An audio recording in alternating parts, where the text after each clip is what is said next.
G'day and welcome to my second Diablo 3 impressions video.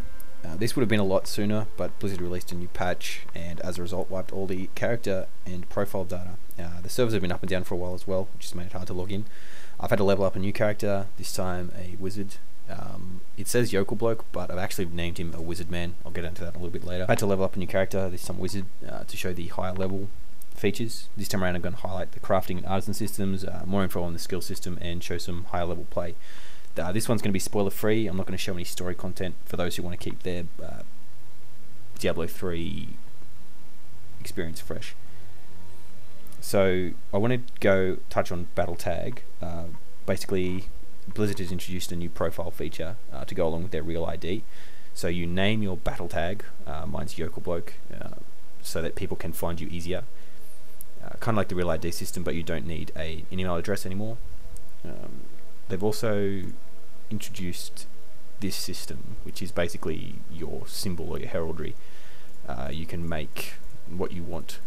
This is consistent across all your characters, so that people know, you can get notoriety for your symbol. There's a whole heap of stuff here. I'm assuming they're going to add more and more things as it goes on. Let's go with that banner.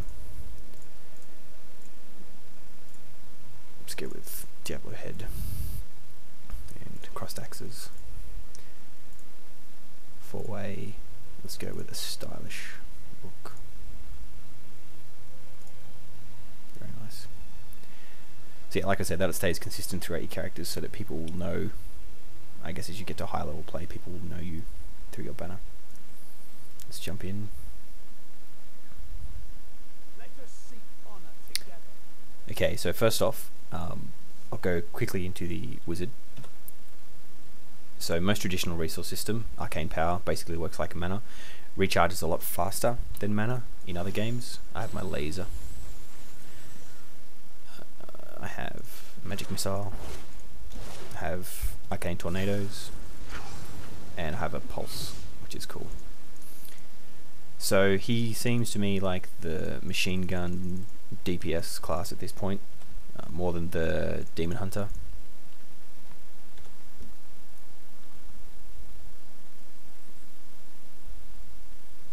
We've got our blacksmith here. So how the blacksmith and artisan system works, if you've read up on it, basically you find these things called pages of training. Combine 5 pages to form a tome. Once you get a tome, you talk to your blacksmith, you want to craft. Your artisans have a separate leveling system. You'll see here I require a tome of training and 5 materials, common scrap, to level him up. Every time he levels, he learns new recipes. So if we go to train, see he earns a little bit more experience, and he's learned a whole lot of other extra stuff. So he's learned Apprentice Canvas Quiver, which only for demon hunters, a war axe, which I can use if I want to. You can also repair all your items and forge some armor for you. So how the forging works, you get basically crafting materials for disassembling any loot that you find. What I found in this game is that everything shits gold, so you don't need to sell items to make money. You get a Nephilim cube. I'm not sure if you get this early in the full game. It seems like it's kind of foisted on you in the beta. Might be just to test it out. But you just click on it, you click your items, and you earn. So I'm earning common scrap, fallen tooth for yellow items, petrified bark for brown items, and subtle essence for blue. There is a random chance for you to learn a higher level, so if I disenchant a blue, there's a random chance I might get a yellow, which I just did then. So go through, click all these items.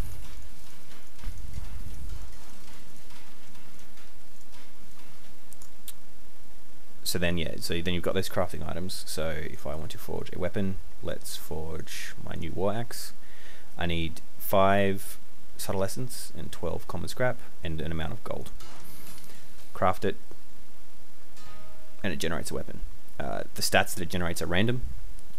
So you can see I've got attack speed, cold damage, vitality. That's pretty cool. I'm going to equip it. So as I mentioned in my last video, there isn't really a restriction on the items that you can wear. So I can run around as a two-handed axe as a wizard. All the skills scale off what his weapon does. So you can see here, magic missile does 110% as arcane. So with a two-handed axe, that's actually going to do quite a lot of damage. The thing you miss out on is specific items. So you can see only wizards can have eagle orbs, or orbs, and only wizards can have wands. So they have special properties specific to their classes. So while it might be cool to run around with a war axe and I do lots of damage, I'm missing out on the extra arcane power and things like that that I can earn. I also have a companion with me this time around. His name is Templar. You can equip them with items. So he's one-handed and a shield, rings and a neck piece. They level up along with you. You choose their skills as they go. 13 is the level cap on the beta, so I haven't really seen any of this stuff yet. So you can see, you know, intervene, he can taunt, he can heal you, he generates 2 life, or he can yell at things. So you can choose him to be a tanker or healer, basically. These are locked in. I haven't come across a way to change these yet. Actually, I might just quickly try, see if I can do them in an altar. Doesn't look like I can. Okay, so unlike the monk, you can see I've got quite a few more skill slots. I've also got my passive skill. The highest is 29, and the highest passive is 30. I don't know if that's going to be the level cap in the full game or not, but it's looking like it might be for first playthroughs. So you've got your actives.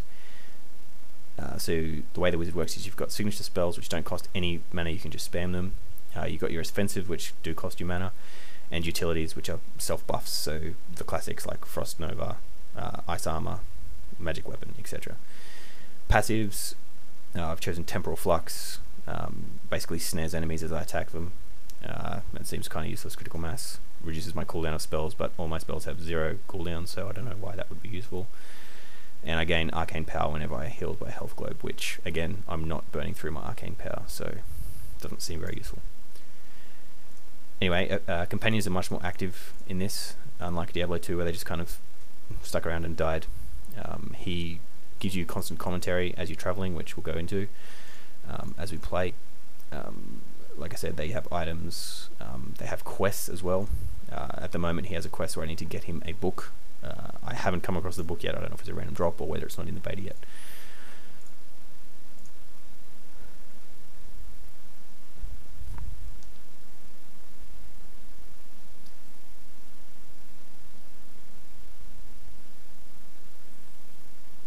So that's basically all I wanted to show you in regards to the town stuff. As you level up your blacksmith, this all changes. I'm hoping I eventually get to a video that will show him leveling up. It's persistent across your account. So I have this guy at this level, you know, on this character. If I start another character, he will also be at this level and know all these skills. Same with the stash. So these items here, I've got a voodoo mask and a quiver. If I start a witch doctor, he will have that in his stash once I get to town. So it's more account based in regards to things that you learn. So I'm going to rock around with this two-handed axe because why not? Skip the scan stuff. So you can see here it says a wizard man, which is the actual name of my character, even though it came up as yokel bloke on the character select screen. That's part of the battle tag system. So town portal. This is kind of the last dungeon of the beta. I won't go all the way through it because there's pretty massive spoilers and boss fights as you go.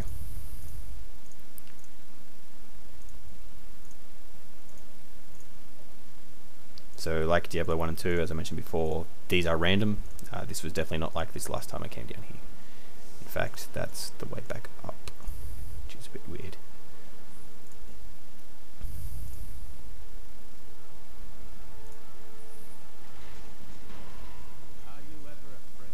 There's some of that commentary.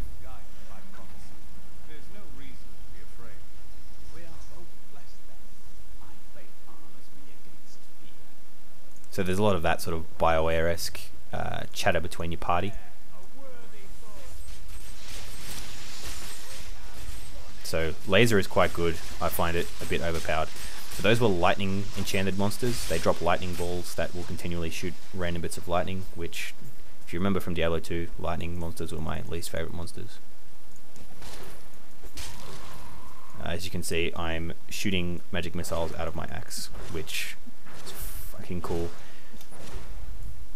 I just like that, you know, you can, if you want to build a melee wizard like a battle mage, you can build a battle mage.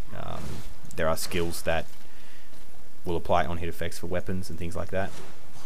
I'll probably actually sort of spec in that if I was going to run around with this. Laser is overpowered. I think they'll tune that a bit. You can see my arcane power here recharges quite quickly. It's actually recharging almost as fast as I can use it.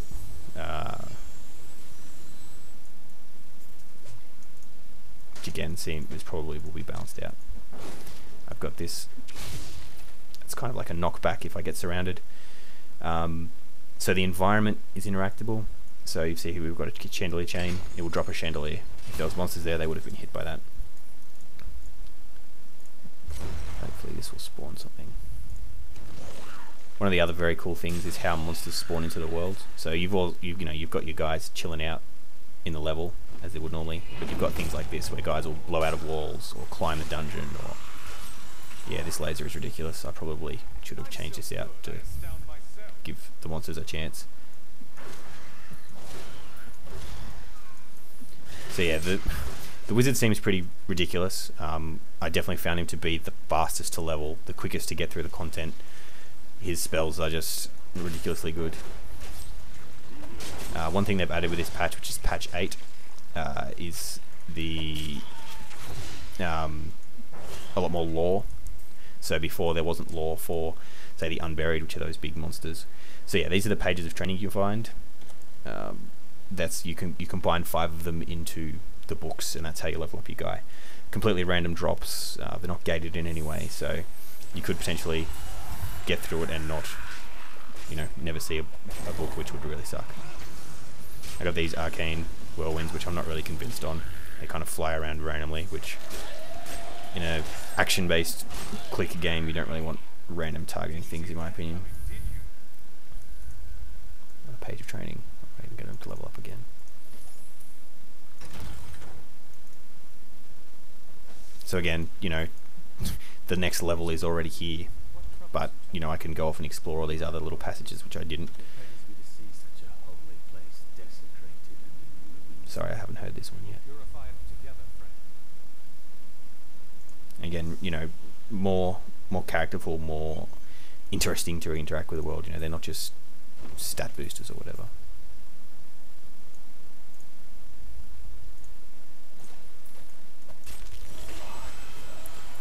Okay, so this is a kind of cool thing. So it's if you've watched any Diablo 3 stuff, this isn't a spoiler. Your companions you rescue. So this guy is actually this guy down here. So this is a kind of interesting interaction. So rather than, you know, ignore the fact that you already have this guy, they actually interact with each other, which is kind of cool. Now, back to my mission. So if you watch... Who are you? You will know soon enough. Help me find my gear. I will reward you well. Tell me, what brought you to this infernal place? I have unfinished business with the Skeleton King. As do I. Why have you come here, brother? One of our number has forsaken his vows and joined the demonic coven that infests this fallen cathedral. Damn that traitor! We will make him pay! So that conversation goes very, very differently when you don't have that companion already in your party. So it's handling 3 here. You can get it to 4. You've kind of got to, you know, bust the game a little bit to do it. So I don't know if there's an upper limit on your party, whether it's, you know, based on the multiplayer limit, whether you can have companions in multiplayer. I haven't really jumped into the multiplayer yet. The cultists dragged me past this glowing pit. What made it? That's what I'm here to find out. So another cool thing is you've got these scrolls of companion. They last until you go back to town. I got a spider. You get a random little monster, and he follows you around and picks up all the shit that you don't want to pick up. So specifically gold. So he will run and pick that gold up, like that. Break some barrels. Yep, and he'll go run and pick up that gold. Just again another. Whoop. He's free.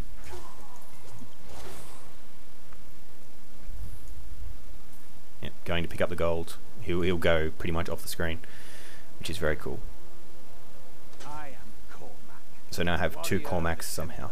Now, If it is the Skeleton King you seek, then you will have to fight your way past John Dar. There is no reason we should hunt alone. I suppose not. A strong spirit my side could prove helpful. Evil cowers at the sight of just one Templar. Two will bring it to its knees. Again, you know, very, very different conversation when you're finding him for the first time. It's just a very cool touch. It recognizes that, you know, it's a Diablo game. You will be going back, replaying sections to level up, grind, all that sort of stuff. He's not with me in the town though, which I don't understand why. It might be a bug or it might be intentional. That's basically all I wanted to show you with this one. Just get into some more of a higher level up there, you know, stuff you can do. Next one, I'm going to show the in-game auction house, the real currency one that everyone is either in love with or hates or is indifferent to. It's quite interesting. I actually really like it. I think it's a great way to curb gold selling and all that sort of malarkey. Anyway, hope you enjoyed this. If you have any requests for stuff you want to see, any specific classes doing specific things or any other sort of content, let me know. I'll try and incorporate it into any videos. Until next time.